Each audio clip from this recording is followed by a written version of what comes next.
నమస్కారం. రేపు అంటే డిసెంబర్ 19వ తేదీన రాబోతున్న మార్గశిర అమావాస్య అత్యంత అరుదైనది. జ్యోతిష్య శాస్త్రం ప్రకారం 100 ఏళ్ల కాలంలో కేవలం 5 సార్లు మాత్రమే వచ్చే ఒక ప్రత్యేకమైన శుక్ర అమావాస్య ఇది. ఈ రోజున కొన్ని అద్భుతమైన గ్రహ గతులు కలవబోతున్నాయి.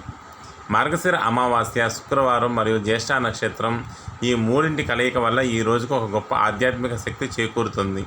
ఈ అరుదైన రోజున మనం చేసే చిన్న పరిహారం మన కుటుంబాన్ని, మన పిల్లల భవిష్యత్తును ఎలా కాపాడుతుందో ఇప్పుడు వివరంగా తెలుసుకుందాం.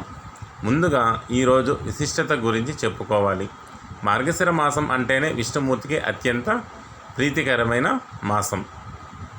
శ్రీకృష్ణ పరమాత్మ గీతలో మాసానాం మార్గశీర్షోహం అని చాటి చెప్పారు.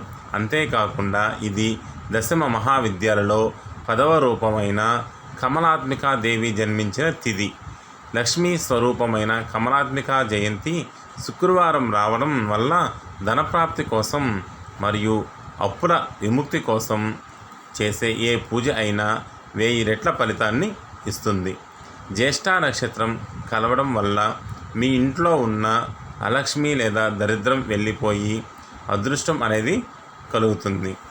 ఈ పవిత్రమైన రోజున మీరు చేయవలసిన మొదటి పని ఏమిటంటే గృహశుద్ధి. అమావాస్య తెల్లవారుజామున బ్రహ్మముహూర్తంలో నిద్రలేచి స్నానం ముగించుకోవాలి. ఒక బకెట్ నీటిలో కళ్ళ ఉప్పును మరియు పసుపు, పచ్చకర్పూరం, కొంచెం గోపంచకం కలపండి. ఈ నీటితో ఇల్లంతా శుభ్రం చేయాలి.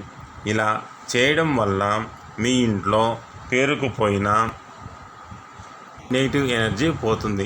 అనంతరం ఆవు నేతితో దీపాలను వెలిగించి పూజను ప్రారంభించండి. లక్ష్మీదేవిని ఎప్పుడు ఒంటరిగా పూజించకూడదు. విష్ణు సమేత లక్ష్మీనారాయణను ఆరాధించడం వల్ల అమ్మవారు త్వరగా ప్రసన్నమవుతారు. ముఖ్యంగా మగపిల్లలు ఉన్న తల్లులు, ఒక్కడే కొడుకు ఉన్నవారు ఈరోజు చాలా జాగ్రత్తగా ఉండాలి. ఈ అమావాస్య శూలయోగంతో వస్తుంది కాబట్టి పిల్లలకు దిష్టి దోషాలు కలగకుండా ఈ పరిహారం చేయండి. 3 అన్నం ముద్దలను తీసుకోండి. ఒకటి తెలుపు, ఒకటి పసుపు కలిపినది, మరొకటి కుంకుమ కలిపినది. వీటితో పాటు ఒక కోడిగుడ్డుపై దిష్టి బొమ్మల కళ్ళు గీసి మీ కుమారుడికి 7 సార్లు దిష్టి తీయండి. ఆ ముద్దలను మరియు గుడ్డును ఎవరో తొక్కని చోట లేదా 4 దారుల కూడలు వేసి వెనక్కి తిరిగి చూడకుండా వచ్చేయండి. పూజా సమయంలో లక్ష్మీ గాయత్రి మంత్రాన్ని 108 సార్లు జపించండి. ఆ మంత్రం ఓం మహాదేవ్యై చ విద్మహే విష్ణుపత్న్యై చ ధీమహి తన్నో లక్ష్మీ ప్రచోదయాత్. ఈరోజు అమ్మవారికి బెల్లం పాయసాన్ని నైవేద్యంగా పెట్టి 10 మందికి పంచండి. ఆ రోజంతా ఉపవాసం ఉండి సాయంత్రం నక్షత్ర దర్శనం తర్వాత భోజనం చేయడం అత్యుత్తమం.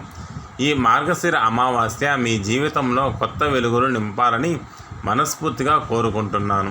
ఈ సమాచారం మీకు నచ్చినట్లయితే వీడియో లైక్ చేసి మీ ఆత్మీయులకు షేర్ చేయండి.